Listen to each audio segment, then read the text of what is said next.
સ્થાનિક સ્વરાજ્યની ચૂંટણીને લઈને રાજકીય ગરમાવો જોવા મળ્યો છે। વલસાડમાં ચૂંટણીને લઈને ફોર્મ ભરાવાની શરૂઆત થઈ છે। જિલ્લા પંચાયત, તાલુકા પંચાયત, નગરપાલિકાની ચૂંટણી, વાપી મહાનગરપાલિકાની પણ ચૂંટણી યોજાશે। ચૂંટણીમાં ભાજપ અને કોંગ્રેસ વચ્ચે સીધી ટક્કર જોવા મળશે। કેટલીક બેઠકો પર ત્રિપાંખીયો જંગ ખેલાઈ શકે છે। વાપી મનપા ચૂંટણી માટે કોંગ્રેસના માત્ર એક ઉમેદવાર છે। બંને પક્ષમાં ઉમેદવારોની યાદીને લઈને હજુ પણ સસ્પેન્સ છે।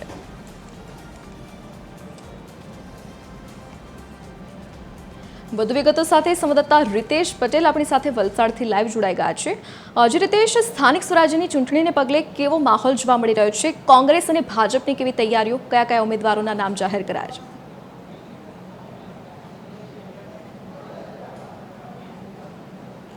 જી ધરતી, રાજ્યમાં યોજાનારી સ્થાનિક સ્વરાજની ચૂંટણી માટે આજે ફોર્મ ભરવાની શરૂઆત થઈ ચૂકી છે અને આવનારી 11મી તારીખ સુધી ઉમેદવારો ફોર્મ ભરી શકશે।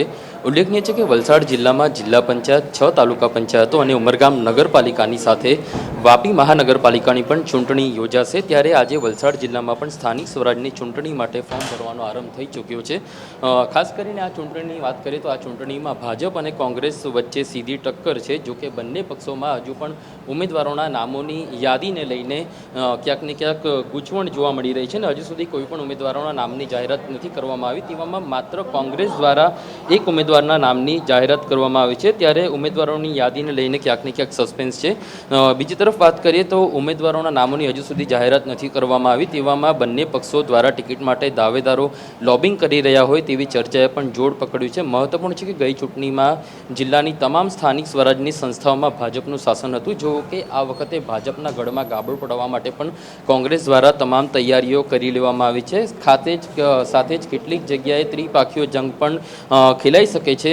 આમ ફોર્મ ભરવાની આજે પ્રથમ દિવસની સાથે જ જિલ્લામાં રાજકીય પારો હાઈ જોવા મળી રહ્યો છે અને હાલ જે ફોર્મ ભરવાની પ્રક્રિયા છે તેને લઈને ચૂંટણી પર ફરજ પરનો જે સ્ટાફ છે તે અહીં પહોંચી ચૂક્યો છે અને થોડા સમયમાં જે ઉમેદવારોના નામોના જાહેરાત થઈ છે તેઓ અહીં આવીને પોતાના ફોર્મ ભરી શકશે। જી રીતેશ, વિગત સાથે જોડાવા બદલ આપનો આભાર। તો સ્થાનિક સ્વરાજ્યની ચૂંટણીને પગલે રાજકીય ગરમાવો જોવા મળ્યો છે, તો બંને પક્ષના ઉમેદવારોની યાદીને લઈને હજુ પણ સસ્પેન્સ છે।